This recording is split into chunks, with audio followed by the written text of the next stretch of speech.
purpose of me creating a video about this topic, I want to help other pastors' wives, just to let them know that they're not alone.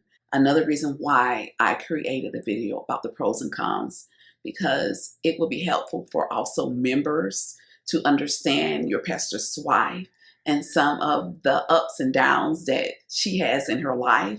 This video is also beneficial for single Christian women that feel that it's a call of God on their life to marry someone in ministry. In this video, I want to talk about the cons of being a pastor's wife, and I'm not trying to discourage anyone. I'm just sharing some of the things that I have experienced as of being a wife married in ministry. Once you get done watching this video, if you haven't watched my other video, and that is when I talk about the pros of being a pastor's wife, make sure you watch that one after you get done watching this one. We have been in ministry for 30 years now. I create videos about being a pastor's wife to encourage other pastors' wives and also to help women that desire to be married to a pastor. The things that I'm going to share in this video is things that I have personally experienced and also heard so many other pastors' wives talk about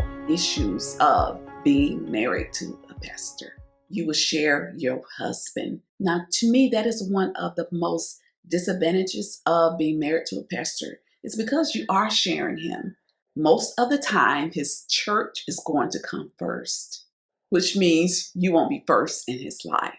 One of the biggest issues of married couples in ministry is time management. Your husband will be heavily involved with church business throughout the day. So it's not like a regular job to where you can just clock out, because in ministry, you have to be available when someone calls you. Even though you're not the pastor, you guys are a team. So you will be involved in ministry, not as much as he is, but your life will revolve around it. One of the most difficult things that I have experienced in ministry is finding balance. It's very hard to find balance when you have found something that you are passionate about. And that's why it's very hard for pastors to find balance, because the ones that are called, they are passionate about people and passionate about what they are doing for God. Time management is usually one of the main struggles when you are in ministry. So it is very hard to live a balanced life. And sometimes it takes years to be able to figure that part out. And that's one thing that I am working on right now, is trying to find balance in my life and not to just allow the ministry to take over my whole life. It's been very hard for me, and I know it's because of the way that I was brought up. My mom, she was a pastor, and her ministry came first. And so everything in our lives were revolved around the church, and that was all that we knew. So now I'm trying to balance out my life, because I know it's good for my health, and I will be more happier once I start balancing out and figure out a way just to make a difference. And being that time management is an issue, it's very easy to get burned out in ministry because of you not balancing your time right. But I can say this, it have been like out of 30 years, maybe 3 times I went through a season to where I felt burned out. But I can say that God gave me strength. He renewed my strength. Church is your life. Your whole life is about sacrificing. And sometimes it's easy to look on the outside of the pastor and his wife's life, and you think to yourself, oh, I want to live like that. I would like for people to give to me like that, or people to praise me. But it's so much more than just that. Being a pastor's wife, your life is no longer just about you and what you want. It's more about serving and sacrificing. And it's so easy when you're in ministry to neglect your needs, because it's something about when you're helping someone else, it feels so good until you want to keep that feeling and you don't want to let anyone down. But in the long run, you are neglecting yourself. So as I mentioned earlier, That's why it's so important to live a balanced life. Another thing about when you are married to a pastor is that the majority of your conversations are going to be about the church members, something that he desires to do. All of that is going to be about church, church, church. And sometimes I get tired of it. It's easy to lose yourself when you are a pastor's wife. And I do know that once you become married and you start having children, it is easy to lose yourself. But with being a pastor's wife, it's just so much more than that, because people consider you as the pastor's wife. And it's nothing wrong with that, but you have to make sure that you're not only serving your husband at the church. You don't want to get in the trap of just being a pastor's wife. As a pastor's wife, the same way that God had something special for him to do, even though you are having your husband in ministry, you still have to find that special thing that God has called you to do. And once you do, then that's when you will find completeness and you will rediscover yourself. It's not like this for every pastor's wife, but for us, we struggled for years when we first started our ministry. And it is because that my husband is the founder of the church. And we just didn't have a lot of finances like some other pastors had when they started their church. So the little money that we did have, it went into the church. And it was like that for a couple of years. I am glad we did it like that. When you first start in the church, you can't really expect people to support you if you're not supporting yourself. You have to believe in yourself, and you have to be the first partakers when you are the founder of the church in order for people to want to plant in your ministry. So there were many days to where I had to do without. But I can say that I am thankful for those years because it taught me how to be content. In the Bible, Paul talks about how he learned to be content. He learned to be content when he had plenty and when he didn't have anything. A lot of women feel that they want to be a pastor's wife because they feel like they're going to automatically have money, expensive things, but it's not like that for everybody, and you don't want to go into ministry for that reason.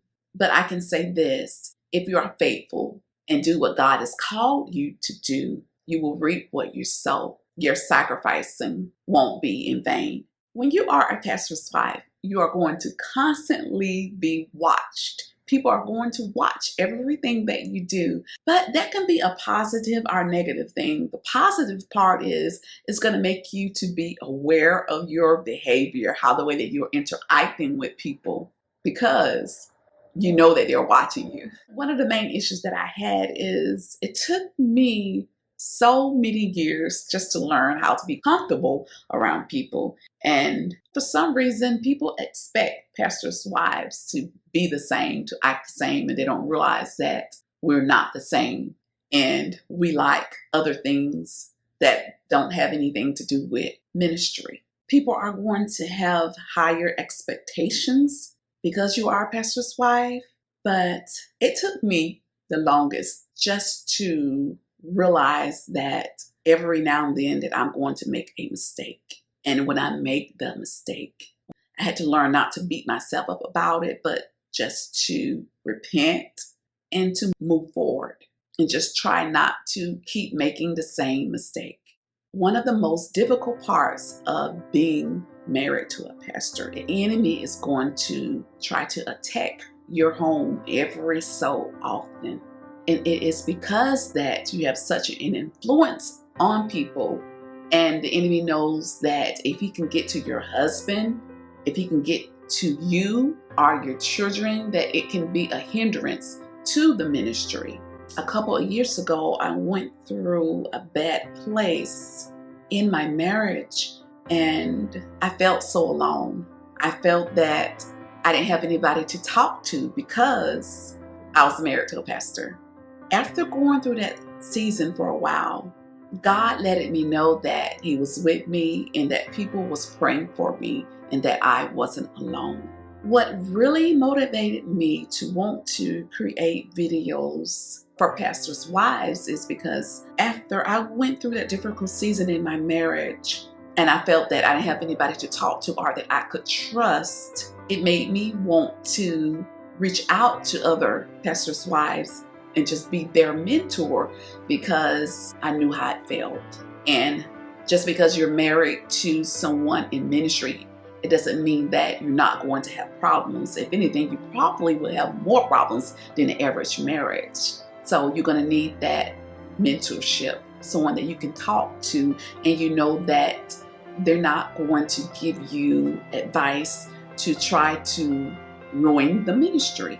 Another struggle that I have faced in ministry, and I still face it today, is that it's hard to find genuine friendship. The reason why it's hard to find genuine friendship when you are a pastor's wife is because you're going to have a lot of people want to be your friend, not for the right reasons. People like to connect with other people that they feel that have some type of authority. People like to get close to the pastor's wife because sometimes they want to get close to the pastor. And some people that try to be your friend is actually after your husband. So one of the main things that I had to learn how to do is to stay alert, be watchful at all times.